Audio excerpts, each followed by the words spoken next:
O livro do profeta Joel tem apenas 3 capítulos, mas são 3 capítulos que podem ser vistos como um resumo da história humana, um resumo da Bíblia e a chance que Deus está dando ao ser humano para a salvação, transformação, a saída do sofrimento e a entrada na salvação.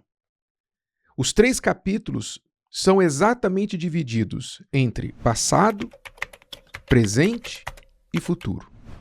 Capítulo 1, o passado, a destruição. Capítulo 2, o hoje, o que Deus propõe para quem está sofrendo, destruído, caído, agora, para se levantar, para mudar de vida, para ter restituição. E o terceiro capítulo, o futuro, o que vai acontecer, seja para os salvos ou seja para os que rejeitaram a salvação. O profeta Joel estava muito além do seu tempo.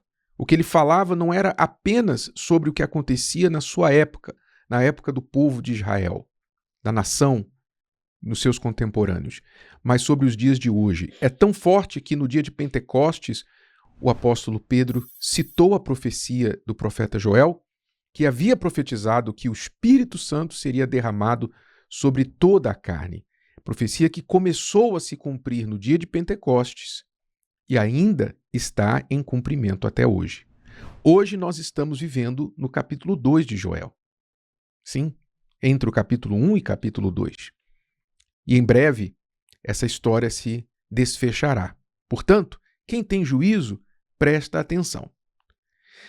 No livro do profeta Joel, a Bíblia conta que, logo no início, uma nuvem gigante de gafanhotos destruiu tudo que o povo tinha. Eles nunca tinham visto uma destruição como aquela. Os gafanhotos comeram as plantações, as videiras, as uvas, os pés de azeitona.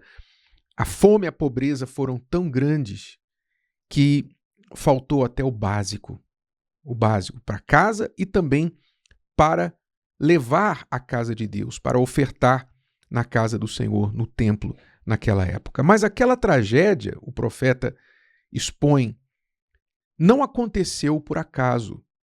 Aquela tragédia, antes da praga chegar, o que tinha acontecido?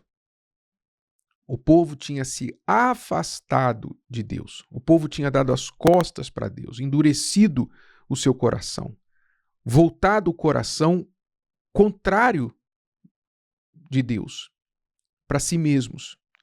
Então, eles se tornaram egoístas.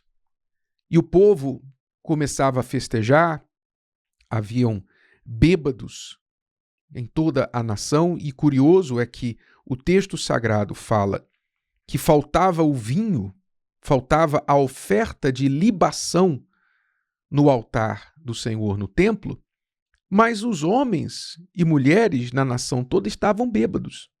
Ou seja, o que significa isso? Por que o profeta Joel faz esse contraste?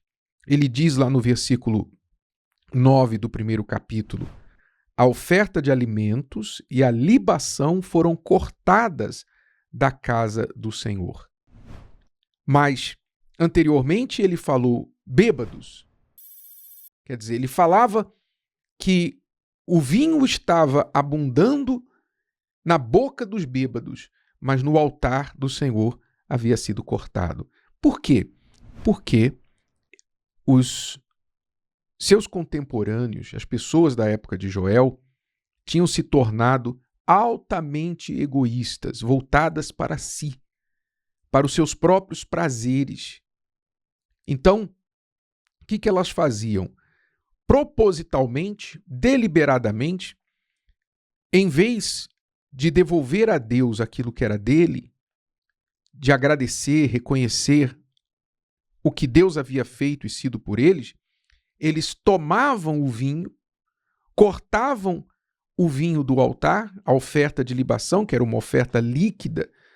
Normalmente, quando se colhia as uvas, fazia o vinho, o primeiro vinho era para o altar, o primeiro azeite era para o templo, era chamada oferta de libação. Então, ao invés de ofertar para Deus, de reconhecer a fonte da sua prosperidade, eles bebiam o melhor e deixaram o altar de Deus vazio. Ou seja, pura ingratidão, puro egoísmo. Então, isso não aconteceu só lá na época. Se você for olhar hoje o que as pessoas fazem em relação a Deus, você vai ver que o profeta Joel estava muito à frente do seu tempo. Ele falava de um comportamento humano, um comportamento típico do ser humano, que é qual? Quando as coisas vão bem, eles esquecem de Deus. Quando tem fartura de vinho, de azeite, quando tem sucesso, quando as coisas estão indo bem, Deus é uma mera lembrança. Uma mera lembrança de vez em quando. Mas Deus vai sendo colocado de lado. Porque primeiro vem o trabalho, primeiro eu tenho que fazer isso, primeiro eu tenho que fazer aquilo. Então, por exemplo, as pessoas hoje. Quantas pessoas têm tempo para tudo?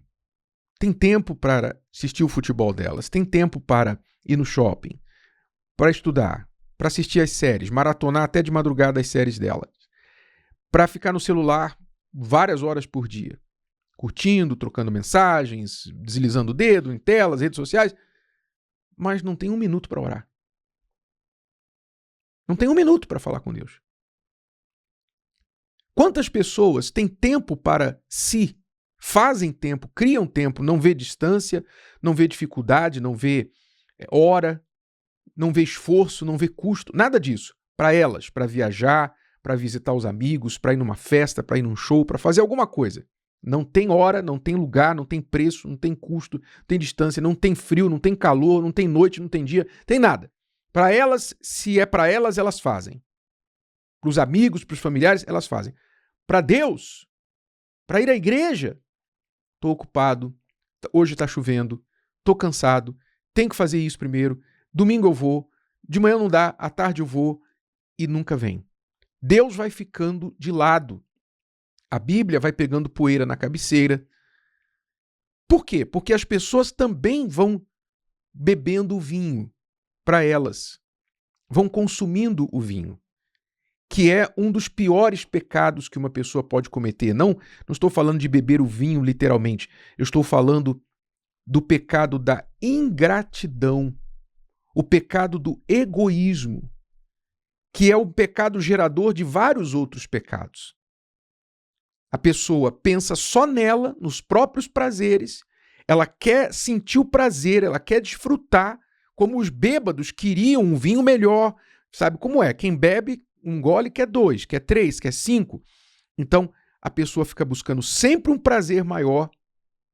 E nisso, esse pecado, o pecado do egoísmo, vai gerando outros pecados, outras dores de cabeça. Era isso que estava acontecendo na época do profeta Joel. Quando a Bíblia diz, o profeta diz que a libação foi cortada da casa do Senhor, quer dizer, a gratidão foi cortada, cessou a gratidão, cessou o reconhecimento, cessou a prioridade para Deus, tratar Deus como primeiro, como Senhor, Pai, fornecedor de tudo que a pessoa tem na vida.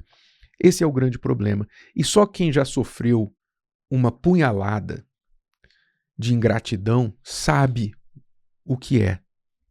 Não é você fazer o melhor para alguém, você sair do seu conforto para ajudar uma pessoa e às vezes você ajudou nem pensando em retorno, porque a gente sabe, quando a gente ajuda a pessoa, a gente ajuda não é por causa da pessoa somente, mas por causa do nosso caráter.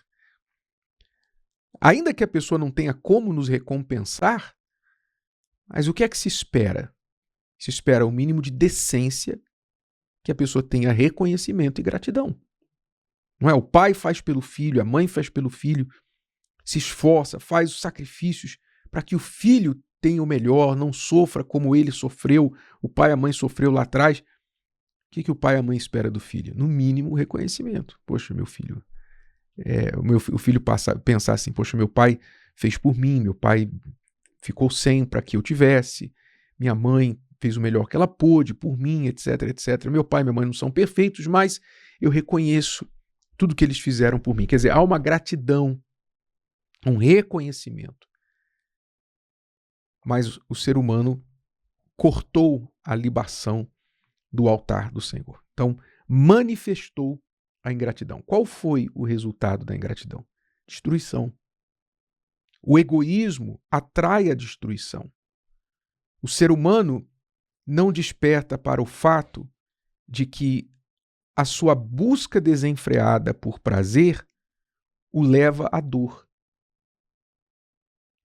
Ele quer prazer e vai até o fim, vai fundo em busca do prazer. O que ele encontra no final? Dor, amargura, sofrimento. Por quê? Porque ele deixou a Deus. Então, esse profeta, ele traz para o povo a proposta de mudança, a proposta de solução, a saída, quando ele fala: convertei-vos a mim, Deus fala através do profeta, convertei-vos a mim de todo o vosso coração. E isso com jejuns, quer dizer, para fazer jejum você tem que parar as festas, né? Tem que parar a festa, tem que parar de beber o vinho. Com jejum, com choro e com pranto, que significa o quê? O arrependimento. O choro e o pranto não é o teatro religioso. Vou chorar, vou cantar e vou fingir que estou chorando enquanto estou cantando, como muitos fazem por aí. Não. É um choro real, uma dor que vem de dentro. Era isso que Deus estava procurando neles. E se houvesse esse arrependimento sincero, então Deus disse para eles: tem jeito para vocês. Eu vou tirar essa dor, eu vou restituir. O que foi cortado da vida de vocês, eu vou restituir. E o que está por vir, a destruição que está por vir, que ainda é pior do que o que vocês já passaram até aqui, eu vou poupá-los disso. E vou fazer mais. Vou encher vocês do Espírito Santo, do meu Espírito. Vocês vão ser cheios do meu Espírito. Então Deus faz essa proposta para você. Eu queria que você, com essa mensagem, todos nós, refletíssemos se nós temos dado a Deus o reconhecimento que Ele merece, sido gratos como devemos ser a Ele e colocado Ele em primeiro lugar. Se nós estamos derramando a nossa libação, o nosso melhor para Deus, ou se o nosso melhor tem sido derramado para nós mesmos ou para outras coisas nesse mundo. Reflita sobre isso. Para onde tem ido a sua oferta líquida? O melhor de você, para onde tem ido a sua primícia? Se o vídeo de hoje te ajudou, você conhece alguém que vai ser ajudado por essa mensagem, passe adiante. E se você ainda não inscreveu aqui no canal, inscreva-se agora. Até a próxima.